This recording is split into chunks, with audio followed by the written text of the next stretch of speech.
సఖ్యత, సమగ్రత, సౌశల్యత ఈ భారతదేశంలో ఉంది. దానికి మోకాలడ్డేటువంటి కార్యక్రమం చేయకూడదు. ఇటువంటి పరిణామాలు చేస్తే ఏ రాజకీయ పార్టీ అయినా, ఏ ప్రభుత్వం అయినా సరే కూడా ప్రజల యొక్క విశ్వాసాన్ని కోల్పోయేటువంటి పరిస్థితి ఏర్పడుతుంది. కాబట్టి మతాల పట్ల వాళ్ళు చాలా ప్రాధాన్యత ఇచ్చి గౌరవించాల్సినటువంటి అవసరం ఎంతైనా ఉంది. పగడాల ప్రవీణ్ గారి విషయంలో జరిగినటువంటి వాస్తవాలు వెలికితీసి కఠినంగా శిక్షించాల్సినటువంటి బాధ్యత ఉంది. ఇన్సిడెంట్ అన్ని చూస్తుంటే మీకు ఏ విధంగా అనిపిస్తుంది? మీకు అన్ని కూడా అక్కడ బైక్ మీద రావడం అవన్నీ కూడా చూస్తుంటే మీకు ఏమనిపిస్తుంది? ప్రధానంగా ఖచ్చితంగా ఆయన మీద ఎవరో ఉద్దేశపూర్వకంగా ప్రీ ప్లాన్ గా చేసినటువంటి ప్రోగ్రామ్ గా కనబడుతుందండి. వాస్తవం సోషల్ మీడియాలో వైరల్ అవుతున్నాయి. ఆయన బైక్ మీద రావడం, బైక్ యాక్సిడెంట్ అవడం, ఆ యొక్క లైట్ డ్యామేజ్ అవడం, ఒక బ్రాంచ్ ఆఫీసర్ కనిపిస్తున్నట్టుగా ఇలాంటివన్నీ వైరల్ అవుతున్నాయి. దాన్ని ఎలా చూడాలండి? ఏదైనా ప్రశ్నిస్తేనే వాస్తవాలు తెలుస్తాయి. ప్రశ్నించడం నేరం అన్నట్టుగా మాట్లాడడం కరెక్ట్ కాదు. ఎందుకంటే సుప్రీంకోర్టు కూడా చెప్పింది, ప్రజల యొక్క భావ ప్రకటన స్వేచ్ఛలో ఆ విషయాలన్నీ కూడా రాజ్యాంగబద్ధంగా అన్ని కూడా బయటకు రావాలి. అలా వస్తేనే ఏం జరిగింది అనేటువంటిది బయటకు వస్తుంది. కాబట్టి ఆ విషయాల్లో వాస్తవాలు ఏదైతే ఉన్నాయో న్యాయస్థానం నీకు తెలుసాలి. సిపిఎం తరఫున మీరు ఏ విధంగా పద్ధతి తెలియదు? పగడాల ప్రవీణ్ గారు, మాస్టర్ గారు చనిపోవడం చాలా దురదృష్టకరం. ఆయన మృతి మీద ఒక సమగ్రమైన విచారణ జరపాలని మేము కోరుతున్నాం. ఈరోజు క్రైస్తవులు ఈ విషయంలో ఒంటరి కాదు, అన్ని మతాల వాళ్ళు కూడా ఈ విషయంలో ఏకాభిప్రాయంతో ఉన్నారు. దురదృష్టం ఏంటంటే ఒక మతంలోంచి ఎవరో కొద్ది మంది మాత్రమే ఈ మత విచ్ఛిన్నము, మత విభేదాన్ని సృష్టించే వాళ్ళు కొద్ది మంది మాత్రమే. వాళ్ళు కూడా రాజకీయ ప్రయోజనాల కోసం అని చెప్పి మత ఘర్షణ సృష్టిస్తూ ఉన్నారు. మిగతా భారతీయులందరూ కూడా అన్ని మతాల వాళ్ళు సమైక్యంగా ఉండాలని కోరుతున్నాం. ఈ విషయంలో క్రైస్తవులు ఒంటరి కాదు, మేము అందరం వాడుతున్నాం. సనాతన ధర్మమే పోరాడుతూ ఉంటారు కొంతమంది, దాన్ని ఎలా చూడాలంటారు? సనాతన ధర్మము అని కోరే వాళ్ళు ఇక్కడ ఎవరో కనపట్టలేదు, బయట ప్రకటనలు ఇస్తున్నారు. మీరు ధర్మం కోరేవాళ్ళు, సనాతన ధర్మం కోరే వాళ్ళు ఎక్కడికి వచ్చి పాస్టర్ గారి బుద్ధికి ధర్మబద్ధంగా మీరు కూడా ఒక ప్రకటన చేయాలి కదా. మనోజ్, వాళ్ళు ఎవరో కోరట్లా. వాళ్ళు కోరేది సనాతన ధర్మం కాదు, ప్రజల మధ్య చీలిక. ఆ చీలికకి అందమైన పేరు సనాతన ధర్మం. ఇక్కడైతే క్రైస్తవ సంఘాలన్నీ కూడా పాల్గొన్నారు. అలాంటి పాస్టర్లు కూడా ఈ యొక్క సంబంధించినటువంటి పాటలు పాడుతూ ఆయన అయితే నివాళులు అర్పిస్తున్నటువంటి పరిస్థితి ఉంది. ఇక్కడ పాస్టర్ జ్యోతి కుమార్ గారు, సార్ చెప్పండి, ఈ సంఘటన ఎలా చూడాలంటారు? అసలు ఈ రోజు ఈ కాకినాడలో ఏ కార్యక్రమం మీరు తలపెట్టారు? శ్రీ పగడాల ప్రవీణ్ గారు మరి చనిపోయినారు అనేటువంటి విషయమై మరి మేము చూసినప్పుడు అది హత్యగా మాకు కనబడింది. కనుక పోలీస్ డిపార్ట్మెంట్ వారు, ప్రభుత్వ వారు మాకు సమగ్రమైనటువంటి విచారణ చేసి త్వరగా న్యాయం చేయాలని కోరుతున్నాం. అది మా డిమాండ్. మరి ఇలాంటి దాడులు అనేకం జరుగుతూ ఉన్నాయి క్రైస్తవుల మీద. ఇప్పుడు క్రైస్తవుడు ఒంటరిగా వెళ్ళాలి అంటే ఏం జరుగుతుందా అనేటువంటి అనుమానంతో వెళ్లాల్సి వస్తుంది. వెళ్ళినటువంటి సేవకుడు, దేవుని సేవకుడు మళ్ళీ తిరిగి ఇంటికి వచ్చే వరకు నమ్మకం లేని పరిస్థితులు కనబడుతున్నాయి. కనుక మరి దయచేసి ప్రభుత్వ వారు క్రైస్తవులకు రక్షణ కల్పించాలని కోరుతున్నాం.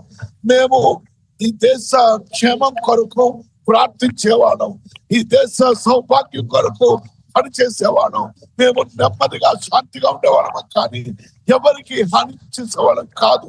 దయచేసి మమ్మల్ని అర్థం చేసుకొని మాకు రక్షణ కల్పించండి, మాకు సహకారం అందించండి. మేము సభలు పెట్టుకోవడానికి, స్వార్థ చెప్పుకోవడానికి, దేవుని మాటలు చెప్పుకోవడానికి మాకు స్వేచ్ఛ కల్పించమని ప్రభుత్వం మరి ఆర్టికల్లో ఇచ్చినటువంటి ఆ స్వేచ్ఛ మాకు దయచేయమని కోరుతున్నాం.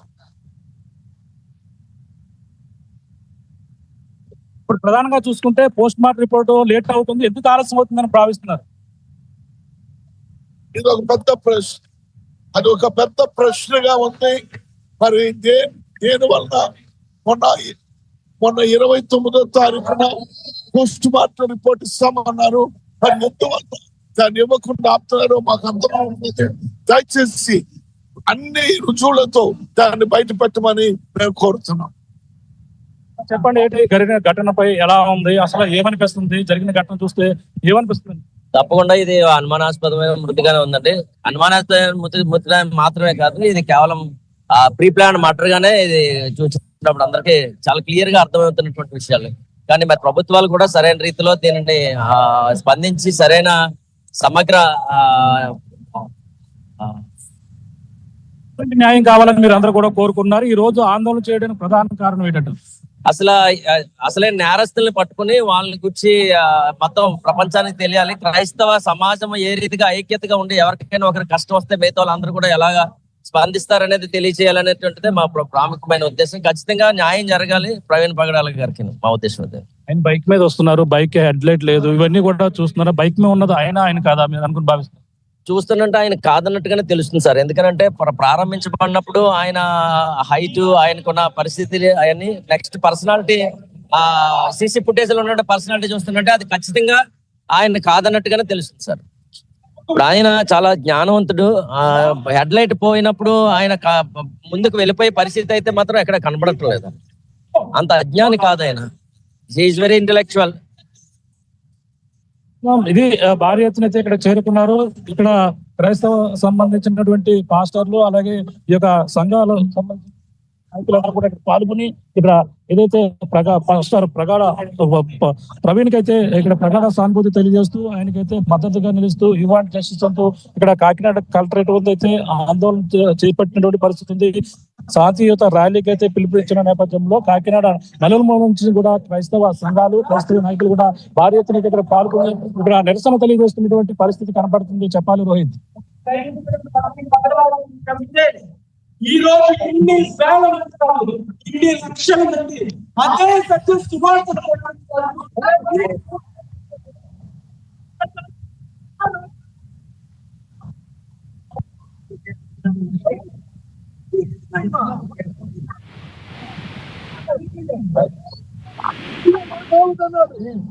పేరుగా పట్టుకోమనండి, చెప్పమనండి మనకు కావాలంటే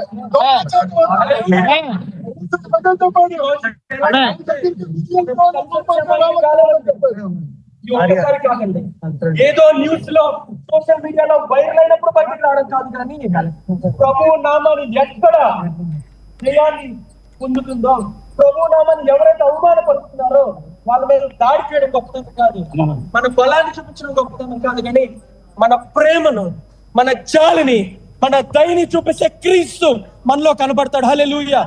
మీ హృదయాలలో, మీ మనసులో క్రీస్తును నింపుకోండి. మీ జీవితాలు కాదు కానీ మిమ్మల్ని చూసి కొన్ని వేల మంది అన్యులు మారబోతున్నారు. హల్లెలూయా. Be like Christ. క్రీస్తులాగా మీరు ఉండండి, క్రీస్తులా నడుచుకోండి. మీ జీవితాలు అద్భుతమైన రీతిలో మారబోతున్నాయి. ఇదే యూనిటీ, ఇదే యూనిటీ రాబోయే ప్రతి మీటింగ్ లో, ప్రతి గుడ్ ఫ్రైడే, రాబోయే రన్ ఫర్ జీసస్ ప్రోగ్రామ్ లో ఇంతకంటే ఎక్కువ మంది క్రీస్తు కోసం పరిగెట్టాలి. ఈ రోజు ఒక దైవజనుడు మరణిస్తే పరిగెడుతున్నాం కదా, మన క్రీస్తు తిరిగి లేస్తున్నాడనే సత్యాన్ని ప్రకటించడానికి ఇంకెంతమంది పరిగెడతారు? We have to run for Jesus. Hallelujah. Hallelujah. Good Friday తర్వాత రోజు 6:30 గంటలకి పానుగుడి జంక్షన్ నుండి మనం క్రీస్తు కోసం కలిసి పరిగెడదాం. ఈ పట్టణానికి కాదు కానీ ఈ దేశానికి, క్రైస్తవులకి యూనిటీని, క్రీస్తు ప్రేమని చూపిద్దాం. హల్లెలూయా. దేవుడు మిమ్మల్ని, మీ కుటుంబాలని దీవించి ఆశీర్వదించాలని మేము ప్రార్థిస్తాం. దేవుడు మిమ్మల్ని దీవించండి. ఎవరితోనూ మాట్లాడించమని ఇంకా వాళ్ళది కాకుండా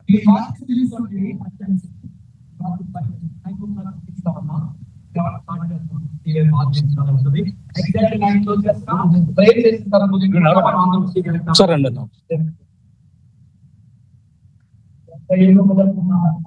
సత్యనారాయణ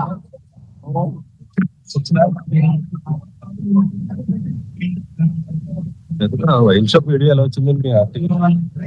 సోషల్ మీడియాలో బయటకు రావాలి, సోషల్ మీడియా తెచ్చారు కదా. అదే దాని మీద ఏదైనా క్రియేట్ చేస్తారు కదా. పోలీసు వాళ్ళకి దొరికింది, మీకేనా దొరికిందండి? అన్న చెప్పండి.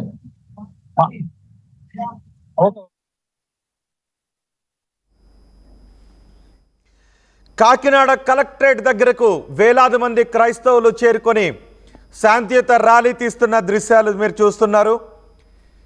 ఏదైతే పాస్టర్ ప్రవీణ్ మరణం ఉందో ఆ మరణం వెనుక వాస్తవాలు బయట పెట్టండి అని క్రైస్తవులు డిమాండ్ చేస్తున్నారు. మీరు 3-4 బాక్స్లో చూస్తున్నది పాస్టర్ ప్రవీణ్గా చెప్పబడుతున్న ఒక వ్యక్తి.